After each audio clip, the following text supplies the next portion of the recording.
aujourd'hui, on va aborder un sujet un petit peu particulier. Il s'agit d'un minhag qui s'est développé plus particulièrement en Afrique du Nord, Maroc, Tunisie, Algérie. Et en quoi consiste ce minhag? Il consistait tout simplement le premier soir du Homer, c'est-à-dire le premier jour où on va compter le Homer, en fait, donc le deuxième soir de Pessah, de distribuer à tous les fidèles qui viennent faire leur prière à la synagogue, de leur distribuer un petit paquet avec du sel cristallin. Alors, justement, on nous a demandé, mais ce sel, c'est quoi? Qu'est-ce qu'on en fait? À quoi ça sert? C'est quoi son utilité? C'est quoi son symbole? Parce qu'il se trouve qu'effectivement, les gens connaissent ce minhag, mais ils ne savent pas du tout, ou très peu, à quoi ça correspond. Bon, alors on va essayer de faire un petit peu le tour de la question. D'abord, il faut savoir qu'est-ce que c'est que le Homer. Le Homer, d'abord, c'est une mitzvah de la Torah. Et en vérité, il y a deux mitzvot. Il y a une première mitzvah qui consistait à apporter une offrande. Une offrande qui est faite à base de céréales, donc d'orge. On apportait une offrande qui est faite de farine d'orge au Beth Amikdash le deuxième jour de Pessah. Ça, c'est une première chose. Et pourquoi ça s'appelle le Homer, en vérité? Le Homer, c'est une unité de mesure. C'est un volume, tout simplement, qui correspond à peu près à 4 litres. Donc, on amenait de la farine, 4 litres de farine, en offrande au Beth Amikdash.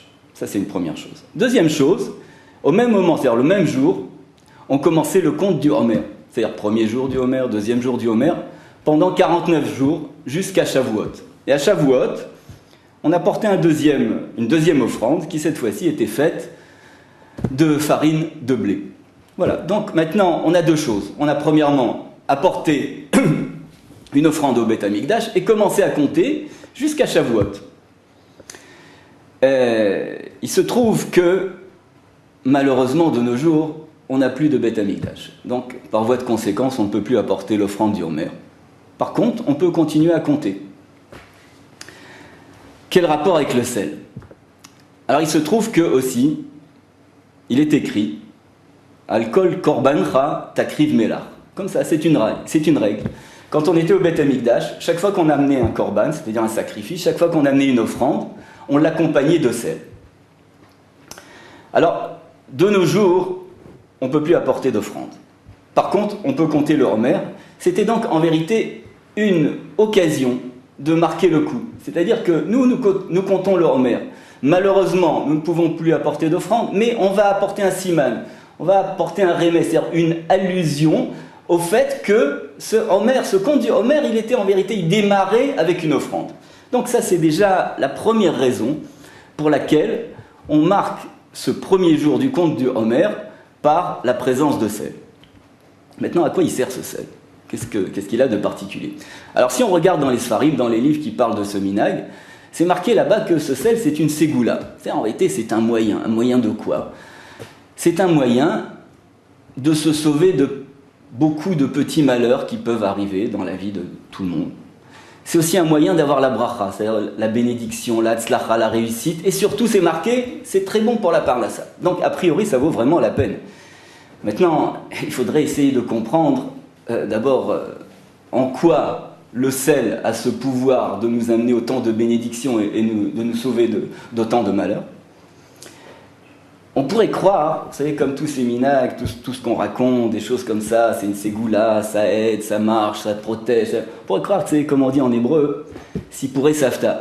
Des histoires de grand-mère, c'est un petit peu de la superstition. Alors il se trouve que ce n'est pas du tout le cas.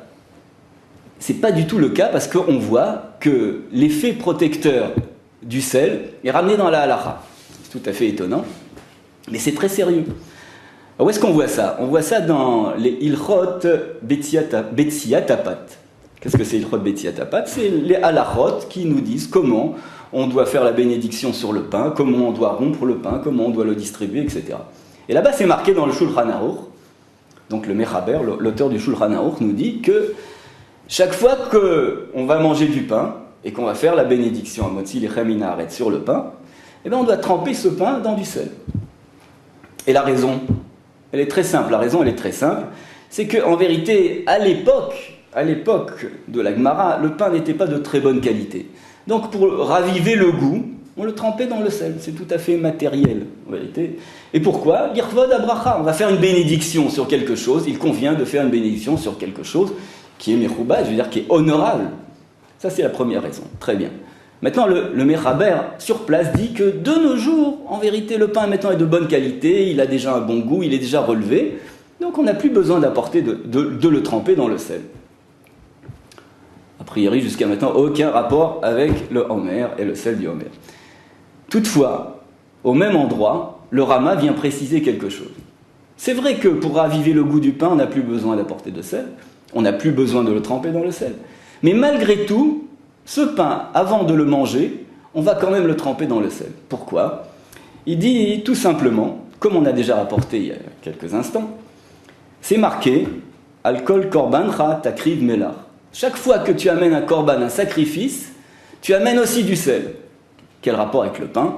Le rapport, il est très simple. Encore une fois, depuis qu'on n'a plus de Beth Amikdash, on ne peut plus amener de sacrifice. Alors qu'est-ce qui remplace le Beth Amikdash en vérité? Qu'est-ce qui fait allusion au Beth Amikdash? C'est la table, le shulchan. La table est comparée à l'autel sur lequel on apportait les sacrifices au Beth Amikdash. Et la nourriture qu'on y consomme est elle comparée aux sacrifices eux-mêmes. Donc comme c'est marqué qu'avec chaque sacrifice tu amènes du sel, alors tu amèneras aussi du sel avec ce que tu vas consommer. Très bien. Et le Rama, il vient, il poursuit, il dit une petite chose. Et en plus de ça, le sel, il a un pouvoir particulier. Il protège de tous les malheurs, de toutes les tsarotes, de tous les ennuis qu'on peut avoir dans la vie. Donc c'est quelque chose qui est ramené dans la halacha. Et sur ce Rama, il y a un Mishnah Brura qui vient commenter. Alors écoutez bien ce Mishnah Brura parce que je pense qu'à lui seul, il vaut le déplacement. Ce Mishnah Brura, il dit, en commentant les paroles du Rama, il amène un midrash. Et qu'est-ce qu'il dit ce midrash? Il dit quelque chose de tout à fait étonnant. Il dit qu'au moment où les gens se réunissent pour faire une séouda, c'est-à-dire ils vont se mettre à table, il y a un groupe, 4, 5, 6, 10 personnes, voire plus, on va faire amotzi lechem minaretz, on va consommer du pain. Alors évidemment, comme tout bon juif, on a d'abord été faire netilat yadayim. Un après l'autre, on va s'asseoir à table, et puis on va attendre que les suivants fassent netilat yadayim, que tout le monde se lave les mains, que tout le monde s'installe, et que le maître de maison fasse la bracha. Et pendant ce temps-là, qu'est-ce qu'on fait? On ne fait rien, forcément, puisque on ne peut pas parler, on ne peut rien faire qu'attendre. Il dit le Midrash, à ce moment-là, il faut qu'il y ait du sel sur la table. Et pourquoi il faut qu'il y ait du sel sur la table? Parce que ce moment, c'est un moment dangereux. Et les mékatrégim, c'est-à-dire des êtres, des malachim qui sont là-haut, qui nous observent, qui observent tous nos actes, ils vont venir accuser les juifs qui sont là et qui attendent pour faire le motzi. Qu'est-ce qu'on a fait? Pauvre malheureux, on a fait netilat yadayim comme c'est marqué, il faut faire netilat yadayim, on va faire motzi, je veux dire, on se comporte comme il faut se comporter. Eh bien non, les mékatrégim, ils vont venir et ils vont dire, regarde ce groupe de juifs. Qu'est-ce qu'ils font? Ils font rien. Et rien faire, c'est très dangereux. Ça veut dire ils font rien. Ils font qu'une mitzvot. Ils lisent Tehillim? Non. Ils étudient la Torah? Non. Ils mettent les téphilines? Non. Qu'est-ce qu'ils font? Rien. Ils sont là, comme ça. Et si tu fais pas de mitzvot, si tu étudies pas la Torah, tu n'as plus de protection. Alors c'est pour ça que le Midrash, il dit, mais alors qu'est-ce que tu vas faire? Tu n'as plus de bouclier, tu n'as plus rien qui te protège, tu vas mettre du sel. Donc on voit que dans le Midrash lui-même, rapporté par le Mishnah Brura, sur un Rama, on voit que le sel, c'est un gage de protection. Donc on voit déjà que c'est pas, comme on a dit ici pour ça, c'est pas des histoires de grand-mère, c'est pas de la superstition. Ça c'est déjà une chose. Maintenant, on va essayer quand même de comprendre très rapidement quel est le pouvoir de ce sel. Pourquoi ce sel nous protège? Qu'est-ce qu'il a de spécial? Qu'est-ce qu'il a de particulier? Alors il faut savoir que le sel, c'est un élément de la nature tout à fait particulier, justement. Le sel est inaltérable. Ça, vous prenez du sel, vous en faites ce que vous voulez. Vous le laissez dans un endroit humide, sec, il prend l'eau, il se mouille, il sèche, il revient, jamais il va pourrir. Toujours il revient à son état initial. Vous pouvez revenir 100 ans après, le sel tel qu'il était, il est demeuré. Donc c'est quelque chose de perpétuel, c'est quelque chose d'éternel et d'inaltérable. Et en plus le sel, il a encore un autre pouvoir. C'est que non seulement il ne s'altère pas, mais il conserve. Il conserve. Vous savez qu'avant il n'y avait pas de frigo.